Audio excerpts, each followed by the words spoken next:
Y el día de hoy, como dice mi tía Berta, que así es como yo la conozco, ella me invitó para tener, podríamos decir la prédica, pero a mí no me gusta llamarle prédica porque eso se oye muy, no sé, como que muy imponente. Me gusta más llamarlo el estudio de la palabra, porque yo no soy pastor, pero sí soy un amador de la palabra de Dios. A mí me gusta encontrar verdades. Cuando la Biblia me da un versículo y me lo conecta con otro, me gusta averiguar por qué es, llegar al fondo de todo. Y el día de hoy, el tema que decidí enfocarlo fue acerca del pacto, pero no de cualquier pacto, tampoco del viejo pacto o el nuevo pacto, sino de ambos pactos. ¿Qué son? ¿De qué consisten? Pero antes que todo, cuando vamos a estudiar la palabra de Dios, siempre debe haber un común denominador, y es la dirección del Espíritu Santo. Así que vamos a inclinar el rostro para elevar una oración. Amantísimo Padre que estás en los altos cielos, santificado y glorificado seas tú en esta mañana. Te queremos dar gracias porque por tu voluntad es que estamos aquí.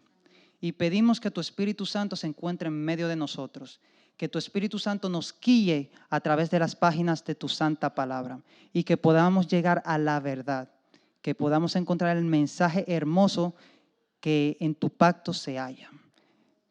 Me oculto detrás de ti, Cristo, me oculto detrás de la cruz, que seas tú hablando a través de mí. Estas cosas las pedimos en el nombre de tu Hijo Jesús. Amén. Muy bien, ¿cuántos trajeron su Biblia? A ver, Biblia física. A ver, ¿quiénes tienen sus Biblias físicas aquí? Perfecto. ¿Quiénes tienen sus Biblias en el celular?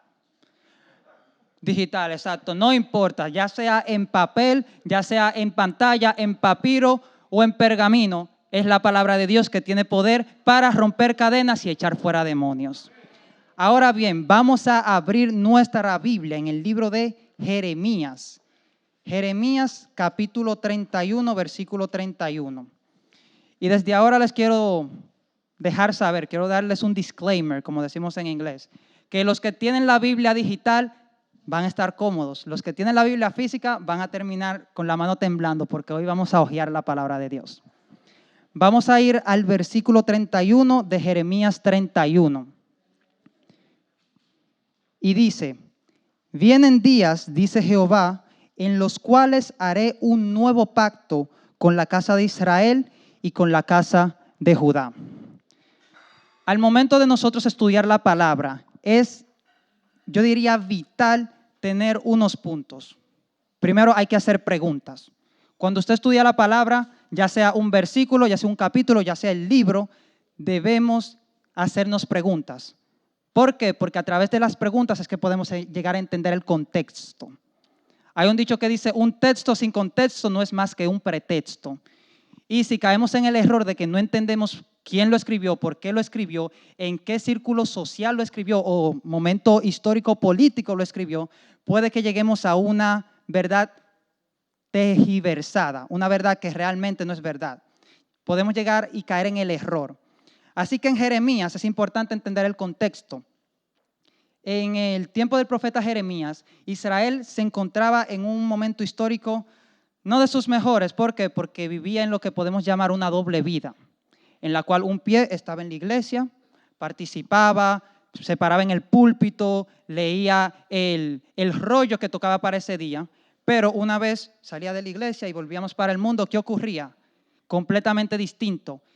Israel estaba en un periodo de idolatría cuando salía de la iglesia.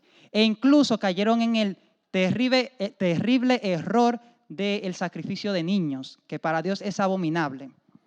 Entonces, en este contexto, Dios dice, ok, necesito a alguien, necesito un portavoz. Y llama a Jeremías. Y Jeremías, a través de su vida, da un mensaje que se puede dividir en dos categorías, uno de juicio y uno de esperanza. Y a mí me fascina eso. ¿Por qué? Porque Jesús, cada vez que da un mensaje de juicio a su pueblo, siempre tiene un mensaje de esperanza atrás. ¿O acaso no creemos nosotros que es cierto que va a venir un momento de angustia en la tierra, en el cual todos los hijos de Dios van a pasar por momentos difíciles? Dice la palabra que muchos serán muertos, otros serán echados en las cárceles, que el padre se volverá contra el hijo y el hijo contra el padre. Yo no sé quién piense que eso sea buena noticia, pero yo no. Pero, ¿qué dice también Jesús? Que el que persevere hasta el fin, yo le daré la corona de la vida. Y yo amo a Jesús por eso, porque Él no me da una noticia triste sin un rayo de esperanza al final del túnel. Y entendiendo esto, eso fue lo que Jeremías vino a hacer. Vino a decirle a Israel, ustedes han fallado, ustedes han quebrado mi pacto, el pacto que hicieron con Jehová, lo han quebrado. Y por eso va a venir una nación del norte, que hoy conocemos como Babilonia, y los va a llevar cautivos. Pero ahora en el capítulo 31, este es el mensaje de esperanza. Este es el mensaje que yo quiero compartir con ustedes y espero que el Espíritu pueda tener el mismo impacto en su corazón que Él tuvo en el mío. Y cuando Jeremías dice que vienen días, dice Jehová, en los cuales haré un nuevo pacto con la casa de Israel y con la casa de Judá, el versículo 32 continúa diciendo, no como el pacto que hice con sus padres en el día en que tomé su mano para sacarlos de la tierra de Egipto, porque ellos invalidaron mi pacto, aunque yo fui un marido para ellos, dice Jehová. Ahora, yo les dije que es importante hacernos preguntas, y aquí salen 3 preguntas. La primero dice que Jesús hará un nuevo pacto. Para algo ser nuevo significa que debió haber algo viejo. Si hay un nuevo pacto, significa que hubo un viejo pacto. La primera pregunta, ¿cuál es el viejo pacto? ¿De qué trata? ¿En qué consiste? ¿Con qué se come? ¿Qué es el viejo pacto? Hay que saber qué es. La segunda pregunta nos dice que Israel invalidó el viejo pacto. ¿Cómo lo? Y la tercera pregunta es, si no fue culpa de Dios que se invalidó el viejo pacto, ¿por qué Él se ve en la necesidad de crear un nuevo pacto con Israel? Una pregunta que es bastante interesante y que nos va a llevar a una muy linda verdad. Pero vamos a ir por partes. La primera pregunta, ¿qué es el viejo pacto? Los que tienen su celular, simplemente cliquen 2 veces ahí. Los que tienen la Biblia, vámonos para Éxodo 19. Éxodo capítulo 19, allí encontramos la respuesta. En Éxodo 19 ya Israel tiene 3 meses desde que salió de la tierra de Egipto y ha estado deambulando por el desierto. Y aquí llega al desierto del Sinaí, donde el Señor llama a Moisés al monte. Y el versículo 4 nos dice, vosotros visteis lo que hice con los egipcios y cómo os tomé sobre alas de águila y os he traído a mí. Versículo 5. Ahora pues, si dais oído a mi voz y guardáis mi pacto, vosotros seréis mi especial tesoro sobre todos los pueblos, porque mía es toda la tierra. Vosotros me seréis un reino de sacerdotes y de gente santa. Linda promesa, ¿verdad que no? Aquí el Señor ya les da el primer pacto. ¿Qué es lo que dice el Señor? Yo los saqué de la tierra de Egipto. Ustedes vivieron cómo yo los saqué con mano milagrosa de la nación más fuerte de la tierra. Hay que tener eso en mente. Egipto, no había otro como Egipto en su tiempo. Y el Señor Todopoderoso los pudo sacar a ellos de Egipto. Y Él les dice, yo si tengo el poder para hacer eso, tengo el poder para cuidarlos. Tengo el poder para proveer para ustedes. Así que eso es lo que yo les ofrezco. Yo puedo ser su Dios, yo puedo cuidar de ustedes, pero a cambio lo único que yo pido es que ustedes me obedezcan, que ustedes escuchen mi voz. ¿Y qué fue lo que Dios le ordenó? ¿Cuál fue la voz que Dios le dio a Israel? Pasemos a Éxodo capítulo 24, versículo 4. Aquí ya Moisés ha recibido lo que conocemos como los 10 mandamientos, la ley de Dios, la ley por la cual el universo se rige, donde se encuentra plasmado el carácter de Dios. Moisés la recibe y el versículo 4 de Éxodo 24 nos dice, entonces Moisés escribió todas las palabras de Jehová y levantándose de mañana edificó un altar y 12 columnas al pie del monte, una por cada tribu de Israel. Y vamos a saltar al versículo 7 que continúa diciendo, después tomó el libro del ¿qué? Tomó el libro del pacto. Los 10 mandamientos que Moisés había escrito, ya ahora se le está conociendo como el libro del ¿qué? Del pacto. ¿Y cuál fue la respuesta de Israel? El versículo dice diciendo, Moisés leyó el libro del pacto a oídos del pueblo, el cual dijo, ¿qué fue lo que dijo el pueblo? obedeceremos y haremos todas las cosas que Jehová ha dicho. Ahora, ustedes me van a ayudar porque como dije, esto no es una prédica, esto es un estudio. ¿Acaso el Señor forzó a Israel a tomar esa decisión, sí o no? ¿Acaso Jehová tomó la decisión por Israel, sí o no? Eso significa que Israel estuvo en su libertad tanto de decir que sí como de decir que no, ¿cierto? Así que ellos de manera voluntaria aceptaron el pacto con Dios. Y no termina ahí, que eso es lo que me gusta. La Biblia sigue. El versículo 8. Entonces Moisés tomó la sangre, la roció sobre el pueblo y dijo: esta es la sangre del pacto que Jehová ha hecho con vosotros sobre todas estas cosas. Ese pacto no fue simplemente, Samuel, que tú y yo digamos, tú haces esto, yo hago lo otro. Trato. No, ese pacto se selló ¿con qué? Con sangre. Para demostrar lo sagrado y lo comprometido que estaba Dios con este pacto. Este era un pacto sagrado. Y ya ahí vemos, ya tenemos la primera respuesta. ¿Cuál fue el viejo pacto? Israel iba a obedecer la voz de Dios y recibirían el favor de Dios, las bendiciones que Dios tiene para nosotros. Lo cual nos lleva a la segunda pregunta, la cual fue, ¿cómo se invalidó?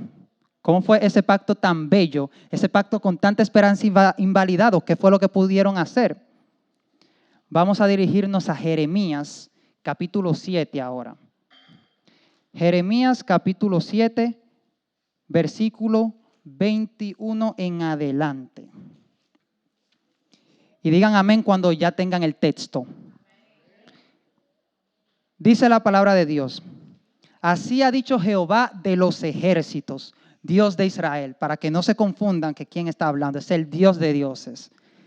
Añadid vuestros holocaustos y vuestros sacrificios y comed la carne, porque no hablé con vuestros padres, ni nada les mandé acerca de holocaustos y de víctimas el día que los saqué de la tierra de Egipto. Pero esto les mandé diciendo: escuchad mi voz y yo seré vuestro Dios y vosotros seréis mi pueblo, y andad en todo camino que os mande para que os vaya bien. Ahora bien, antes de seguir, yo quiero que entendamos exactamente lo que estamos leyendo. Y lo voy a traducir, lo voy a poner ya el idioma de aquí. Aquí lo que el Señor está diciendo es: yo a ustedes no les mandé que hiciesen sacrificios, yo les mandé que obedeciesen mi ley. Ahora bien, en el pasado, en cualquier momento del pasado, ¿el Señor le dijo a Israel que debía obedecer su ley, sí o no? Ahora bien, ¿el Señor le dijo en el pasado, sí o no, que debían hacer sacrificios? Sí lo hizo, ¿cierto? Entonces, ¿qué es esta aparente contradicción? Eso es lo que nosotros, o lo que se conoce como modismo. ¿Y qué es un modismo? Para decirlo en palabras simples, es simplemente una forma de expresarse característica de un idioma. Y lo curioso de los modismos es que el mensaje que se transmite no es de manera literal. Un ejemplo de eso en español: nosotros tenemos meter la pata, ahogarse en un vaso con agua, lo agarraron con las manos en la masa. Cuando decimos esas palabras, ¿acaso queremos decir exactamente lo que dice la frase? No, simplemente que el significado se infiere de esas palabras. En la Biblia también tenemos modismos. Cuando Jesús dijo: el que quiera seguirme debe aborrecer a padre, a madre, a hijos, a hermanos. Pero lo que eso quiere decir no es que para yo seguir a Jesús yo tengo que odiar a mi mamá, o tengo que odiar a mi papá, o a mis hermanos, o a mis hijos que no tengo, pero los que sí tengan hijos, eso no es lo que quiere decir. Lo que quiere poner en perspectiva es el compromiso, es la importancia que hay en seguir a Jesús encima de todas las cosas. Eso es lo que quiere decir este modismo, que Jesús viene primero antes que cualquier amor a cualquier familiar que yo tenga aquí en la tierra. Y eso es lo que quiere decir Jeremías. No es que Dios no le dijo que guardasen, que hiciesen los sacrificios, simplemente que los sacrificios venían segundo. ¿Qué era lo que venía primero? La obediencia a la ley. Por eso fue que el pacto fue invalidado, porque ellos perdieron de perspectiva lo que era importante, se concentraron en los sacrificios, en las cosas externas y no en lo que estaba aquí, en lo que debía estar aquí al menos, la obediencia a Dios. Y si seguimos leyendo, vemos del 24 al 26 que el Señor de muchas formas, a través de sus profetas, a través de sus siervos, intentó encaminar a Israel en el camino correcto. Pero a pesar de todos sus intentos, Israel permaneció alejado de Dios. Y por eso fue quebrantado el antiguo pacto. Y ahí ya tenemos las primeras respuestas, las primeras dos respuestas. El viejo pacto fue la obediencia a la ley de Dios. La obediencia a la ley de Dios. Obediencia es palabra clave ahí. Si quieren incluso subrayenla y resáltenla. Obediencia a la ley de Dios. Y fue invalidado porque el corazón de Israel se endureció y se enfocó en lo que realmente no era tan importante. Antes de contestar la tercera respuesta, yo quiero que le demos la bienvenida al segundo jugador de este partido. Si hablamos del viejo pacto, ¿cuál es el que falta? El nuevo pacto. Regresemos a Jeremías, capítulo 31. Y ahora vamos a leer los versículos 33 en adelante. Jeremías 31, 33. Y digan amén cuando lo tengan. Dice la palabra de Dios: pero este es el pacto que haré con la casa de Israel después de aquellos días, dice Jehová. Pondré mi ley ¿en dónde? Y en su corazón. Yo seré su Dios y ellos serán mi ¿qué? Y no enseñará más ninguno a su prójimo ni ninguno a su hermano diciendo: conoce a Jehová, porque todos ¿qué? Desde el más pequeño de ellos hasta el más grande, dice Jehová. Porque perdonaré la maldad de ellos y no me acordaré más de su pecado. Gloria a Dios por esa promesa. ¿Por qué? Porque las promesas que Dios hizo al Israel literal también se aplican al Israel espiritual. ¿Y quiénes son los que pertenecen al Israel espiritual? Tú y yo y todo el que cree en Jehová de todo corazón. Esas promesas que Dios hizo en el pasado, tú tienes derecho de reclamarlas en el día de hoy. Y ahora vamos a comparar a estos dos, el nuevo y el viejo pacto. En el viejo pacto, ¿se trató de la ley de Dios, sí o no? El nuevo pacto, ¿se trata de la ley de Dios, sí o no?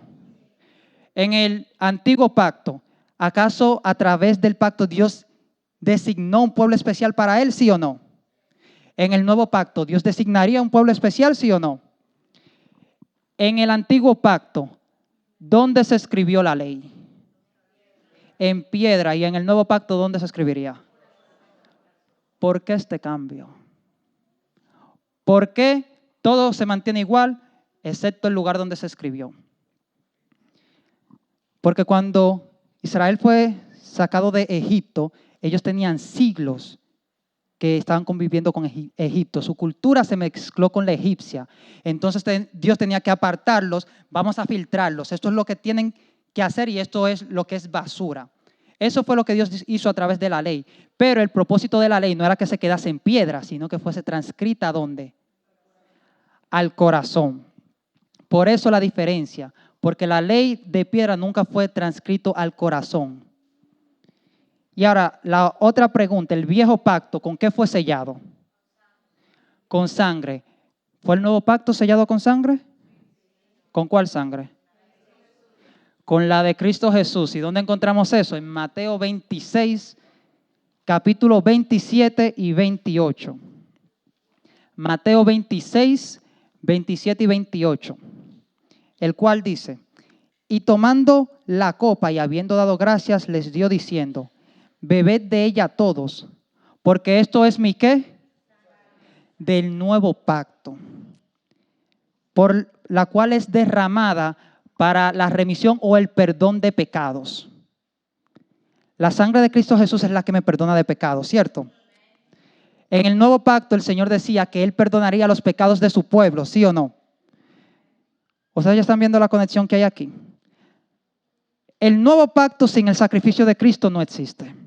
Simple y sencillo. ¿Por qué? Porque a través de la sangre de Jesús es que tú y yo podemos ser sellados. Moisés roció la sangre sobre el pueblo de Israel en el pasado y tú y yo tenemos que ser cubiertos con la sangre de Cristo Jesús. Y cuando nosotros entendemos esto y vemos el sacrificio de Cristo Jesús y su relación que tiene con el nuevo pacto, uno se debe maravillar. ¿Por qué? Porque ¿cómo es que las cosas se conectan de tal manera? Solamente Dios puede hacer eso. Y también vemos cómo el viejo pacto comenzó un trabajo pero no lo pudo terminar. Pero ahí viene Dios, pone el nuevo pacto para terminar lo que el viejo pacto había comenzado. Mis hermanos, de eso hay que maravillarse. De eso hay que gloriarse. ¿Por qué? Porque tenemos un Dios que se preocupa de verdad por nosotros. Un Dios que estuvo dispuesto a dar a su único hijo el tesoro del cielo por ti y por mí. Pero yo dije algo, el nuevo pacto vino a terminar lo que el viejo pacto no pudo. ¿Y qué fue eso?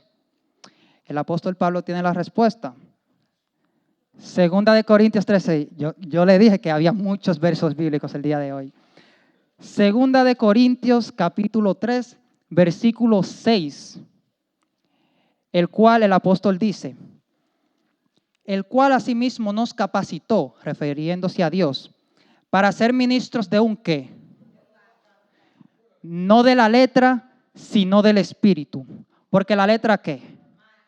Pero el Espíritu vivifica, da vida. Aquí cuando el apóstol Pablo dice letra, se está refiriendo al antiguo pacto. ¿Por qué? Porque el antiguo pacto fue escrito de manera literal. El nuevo pacto se refiere al Espíritu. Porque ¿dónde fue que se escribió la ley en el nuevo pacto? En la mente y en el corazón. Ahora, yo no sé si alguno lo ha hecho, me deja saber, pero ¿cuántos de ustedes han escrito algo con un lapicero en el corazón o en la mente? Nadie, ¿verdad que no? La única persona que puede hacer eso es el Espíritu Santo. Recuerden que Jesús nos dijo antes de irse que Él enviaría a otro consolador, el cual pondría la ley de Dios en nuestros corazones. Ustedes ven cómo la Biblia se va conectando, eso a mí me pone la piel de gallina, eso a mí me emociona, cómo Dios se fijó en cada detalle sin dejar ninguna sombra de duda. Entonces, el trabajo que terminó el nuevo pacto fue el de darnos vida. O sea que el viejo pacto no lo podía hacer, ¿cierto? Entonces, ¿por qué Dios dio la ley en el pasado? Y aquí es donde la cosa se pone interesante. La ley de Dios, nos dice Santiago que es como un espejo. La ley de Dios es un espejo. Santiago 1:27, si mal no recuerdo. Es como un espejo en el cual yo puedo comparar mi carácter con el carácter de Dios que está plasmado en los 10 mandamientos. Y ahí yo puedo ver, ok, eso es lo que Dios pide, eso es lo que yo tengo. Entonces tengo que cambiar esto, tengo que quitar lo otro, tengo que añadir esto, tengo que moverlo a la derecha, tengo que moverlo a la izquierda. Y si ustedes siguen haciendo ese proceso de cambiar para poder suplir lo que la ley dice, ¿ustedes saben a qué conclusión van a llegar? Que no lo van a poder hacer. Yo puedo apostarle todo el dinero que existe en la tierra, que sin importar a quién ustedes busquen y lo más que traten, nunca va a poder cumplir la ley de Dios en su totalidad. ¿Por qué? Porque la ley de Dios es perfecta. Tú y yo no. Tú y yo somos imperfectos. Entonces, ¿por qué darle la ley si no la íbamos a poder cumplir? Porque ellos pensaban que a través de la ley ellos obtenían la salvación, cuando realmente la ley te guiaba al que sí te podía dar la salvación. ¿Qué fue lo que dijo Cristo? Ustedes escudriñad las Escrituras porque en ellas piensan, pero ellas son las que dan. La ley desde el comienzo estuvo supuesto a señalar a Cristo. Pero eso fue lo que perdimos de perspectiva en el pasado. Eso fue lo que Israel no se dio cuenta, a pesar de que Dios mandó a muchos siervos para encaminarlos.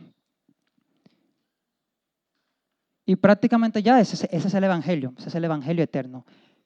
Que Cristo, en su misericordia, envió a alguien para hacer lo que tú y yo no podíamos. La ley no podía salvar. Romanos 7 lo dice Pablo, la ley simplemente me enseña lo que es el pecado.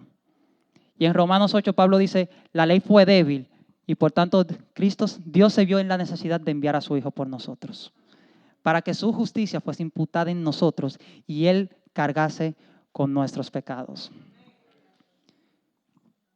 Y ahora lo que, no decirle pena, pero lo que sí me entristece un poco es que hay muchas personas que a pesar de que ya no vivimos en el viejo pacto, que ahora estamos bajo el nuevo pacto, hay personas que aún así deciden continuar viviendo en el viejo pacto. Y Omar, ¿por qué tú dices eso? ¿Dónde tú sacas eso? ¿Qué ecuación utilizaste? Eso lo encontramos en 2 de Corintios, ahí mismo, les voy a chancear así no tienen que hojear la Biblia. En 2 de Corintios 3, versículo 12 al 14. La cual dice, Así que teniendo tal esperanza, actuamos con mucha franqueza, y no como Moisés, que ponía un velo sobre su rostro, para que los hijos de Israel no fijaran la vista en el fin de aquello que había de desaparecer. Pero el entendimiento de ellos se embotó, porque hasta el día de hoy, cuando leen el antiguo pacto, les queda el mismo velo sin descorrer, el cual por Cristo es quitado. Y aquí volvemos otra vez con hacernos preguntas. ¿Por qué el apóstol Pablo compara a Moisés aquí? ¿Qué fue lo que ocurrió con Moisés? Vamos a vernos un poco de historia. Cuando Moisés recibió la ley de Dios y recibió las instrucciones del santuario y bajó, ¿cómo estaba su rostro? El rostro de Moisés parecía un bombillo, parecía el sol. No podían ver, pero Moisés vino a entregarles ¿qué a ellos? A entregarles la ley. Pero ¿qué ocurriría si Moisés, con el sol de cara y con la ley, en qué más se iban a concentrar el pueblo? En su rostro. Entonces él se vio en la necesidad de poner un velo frente. ¿Por qué? Porque el resplandor de su rostro eventualmente iba a desaparecer. En cambio, la luz que viene de la ley de Dios, que es su mismo carácter, nunca iba a cesar. Entonces, ese es el velo que muchas personas tienen el día de hoy. Muchas personas, ese velo aún no ha sido descorrido, nos dice la palabra. ¿O acaso no han ustedes escuchado personas que dicen, óyeme, para ser cristiano hay que obedecer muchas cosas? Ustedes tienen demasiadas reglas. ¿Cómo ustedes se salvan con tantas reglas? La razón por la cual dicen esto es porque el velo sigue en su rostro. Pero ¿quién es que quita el velo? Cristo Jesús es el único que puede quitar el velo. Cristo Jesús es el único que puede abrir tus ojos espirituales. Él es el único que te puede enseñar lo que realmente importa. Porque a través de Cristo Jesús, si ya nosotros creemos de todo corazón, no es simplemente decir, oh no, yo creo en Cristo Jesús, Él murió por mí, sí. Es creerlo de todo corazón. Que tu respirar sea yo creo en Cristo Jesús. Que tu caminar sea yo creo en Cristo Jesús. Que tu platicar con otras personas, ellos puedan decir, ese cree en Cristo Jesús. Y cuando eso ocurre, el Espíritu se encarga del resto. La ley es escrita en nuestro corazón. Ya nosotros no necesitamos la ley físicamente frente a nosotros. En el reino de los cielos no va a haber dos tablas, porque allá se respira, se vive la ley de Dios. Entonces, ¿qué es lo que nosotros tenemos que hacer para que Cristo quite el velo? Porque si fuese por Cristo, Cristo hubiese quitado el velo de todo el mundo. Pero el Señor es un caballero de caballeros. Los hombres que abren puertas y jalan la silla hacia atrás, esos no son caballeros delante de Cristo Jesús. Jesús te da la oportunidad de elegir. Porque el Señor quiere que tú lo ames porque tú quieres, no porque estás programado para amarle. El Señor quiere un amor genuino. Entonces, ¿qué es lo que tenemos que hacer para que seamos candidatos, a decirlo de esa manera, para que Cristo quite el velo de nuestro rostro? El versículo 16, ahí mismo, dice, pero cuando se conviertan al Señor, el velo será quitado. Se conviertan, se arrepientan. ¿Ustedes saben lo que significa arrepentirse? Dejar lo viejo, regresar. Eso es lo que significa arrepentirse. ¿O acaso no se fijan ustedes que desde los profetas el mensaje que Dios dio a Israel siempre fue el mismo? Regresen a mí, arrepiéntense. Yo les cambiaré el corazón. Todos los mensajes de los profetas fue siempre el mismo. Y si se repitió tantas veces, importante debe ser, ¿no creen? Nosotros debemos convertirnos a Dios. Y una vez nosotros nos convirtamos, el Señor, con todo el gusto del cielo, te quita ese velo del rostro. Él escribe en tu corazón la ley. Lo único que tú piensas es la ley. Y ese es el llamado que yo te quiero hacer en esta mañana. Que tú permitas que Cristo te quite el velo. Que tú te puedas convertir, que tú te puedas arrepentir a Cristo de todo corazón. Y ahora yo voy a tener a los muchachos para que pasen aquí a tener una alabanza. Y mientras ellos cantan,